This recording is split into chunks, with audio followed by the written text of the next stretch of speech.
आपकी ये है कि यहाँ पर ऑब्जेक्टिव टाइप क्वेश्चन कैसे बनता है, तो जरा इसको भी समझने का प्रयास करिए। तो आपसे पेपर में ऐसे पूछता है कि कुशल कर्मगार जो है किस बुद्धि के अंतर्गत आते हैं, तो वहां पर आपको जो है तीनों ऑप्शन देगा और चौथा ऑप्शन इनमें से कोई नहीं। तो आप ध्यान रखेंगे जो कुशल कर्मगार होते हैं वो किससे बने, यहाँ पर आपका मैंने बताया कि जोड़ने तोड़ने की बुद्धि, जो उनके सामने जो मूर्त वस्तुएं होती है उनको जो है उनके बारे में सोचने और समझने की क्षमता होती है, वो किसके अंतर्गत आते हैं, मूर्त बुद्धि के अंतर्गत। तो जो कुशल कर्मगार होते हैं वो किसके अंतर्गत आते हैं, मूर्त बुद्धि के अंतर्गत आते हैं। तो आप ध्यान रखेंगे। और जो भी आपके इंजीनियर होते हैं, देखिए जो इंजीनियर होते हैं वो करते क्या है कि जो चीजें मूर्त हैं और उनको जोड़ने का तोड़ने का मतलब कौन सी चीज कहां पर सुटेबल है, वो कौन लोग ज्यादा करते हैं, इंजीनियर। तो इंजीनियर किसमें आपके आते हैं, मूर्त बुद्धि में आते हैं, गामा बुद्धि में आते हैं, यांत्रिक बुद्धि में आते हैं। मतलब ये होगा कि आपको ये तीनों नाम आपको याद रखना है, गामा बुद्धि, यांत्रिक बुद्धि और मूर्त बुद्धि। तो आपको यहाँ पर ध्यान रखना कुशल कर्मगार और इंजीनियर किसमें आपके आते हैं, मूर्त बुद्धि में आते हैं। आगे हम बात कर लेते हैं जो आपका बुद्धि का दूसरा रूप है, उसे हम क्या बोलते हैं, अमूर्त बुद्धि बोलते हैं। इसके नाम से स्पष्ट है, अमूर्त मतलब ये होगा कि जो चीजें आपके सामने नहीं है, मतलब जिनका आप प्रत्यक्षीकरण नहीं कर सकते हैं, उसके बारे में चिंतन करना, उसके बारे में सोचना, उसके बारे में समझना, उसके बारे में तर्क करना, वो क्या कहलाता है, अमूर्त बुद्धि कहलाता है। और ये होता क्या है कि पुस्तकीय ज्ञान, देखिए पुस्तकों में क्या होता है, जो पुस्तकें होती हैं वो क्या होती है, अधिकांशतः सैद्धांतिक होती है। मतलब ये हुआ कि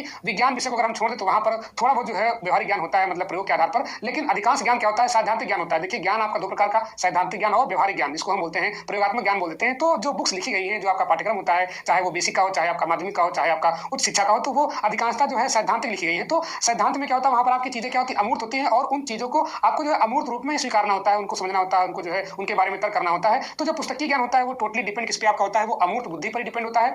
दूसरी हम बात करें तथ्यों की जानकारी, मतलब जो आपकी फैक्चुअल इन्फॉर्मेशन होती है, मतलब अगर हमने कोई फैक्ट पढ़ा है तो वो चीजें पहले हो चुकी है, वो व्यवहारता आप इस समय यूज में नहीं है, लेकिन जो फैक्ट है वो फैक्ट है, बस आपको उसके बारे में चिंतन करना है। मतलब वो चीजें आपके सामने नहीं, जैसे आपका इतिहास आपका पढ़ाया जाता है तो वो क्या व्यवहारिक तो है नहीं, वो है तो सैद्धांतिक ही। अब वो सैद्धांतिक है तो हमें करना क्या, उसको पढ़ना है। मतलब जो चीजें हमारे सामने नहीं है, अब इतिहास तो हमारे सामने होगा नहीं, तो उसको हमें केवल अमूर्त चिंतन करना है कि हाँ ऐसा हुआ होगा, उसके बारे में हम जो है उसे हम क्या बोलते हैं, अमूर्त चिंतन बोल देते हैं। यहाँ पर आपका सोचना समझना, मतलब जो चीजें अमूर्त है उसके बारे में सोचना समझना। समस्या समाधान, मतलब जो चीजें आपको अमूर्त रूप में दी गई हैं उनके जो है समस्याओं का समाधान करना, वो भी क्या था आपका अमूर्त बुद्धि के अंतर्गत ही आता है। अमूर्त चिंतन मैंने यहाँ पर बात कर ली है। अमूर्त चिंतन मतलब जो चीजें लिखी गई हैं सैद्धांतिक रूप से, उनको जो है अपने साथ आत्मसात करते हुए उनको जो है चिंतन के आधार पर जो है उनका निष्कर्ष निकालना, उनका परिणाम निकालना, ये किसमें आपका आता है, अमूर्त बुद्धि में आता है। विचार है, कल्पना है, मतलब अगर हम कोई विचार प्रस्तुत कर रहे हैं या कोई कल्पना हम कर रहे हैं तब भी क्या होता है, वहां पर आपकी अमूर्त बुद्धि होती है। इसमें और आपका आता है मानसिक प्रतिबिंब, मतलब ये जैसे आप मैथमेटिक्स पढ़ते हैं, 2D फिगर आप पढ़ते हैं, 3D फिगर बनते हैं, तो वहां पर क्या होता है कि हम जो है एक इमेज बनाते हैं अपने जो है दिमाग में कि ऐसा ऐसा फिगर होता है, या कोई ऐसे मान लीजिए हम कोई स्टोरी पढ़ते हैं तो उसका क्या बनता है, जो है कॉन्सेप्ट मैप बन जाता है। जैसे आपका कौवा प्यासा है,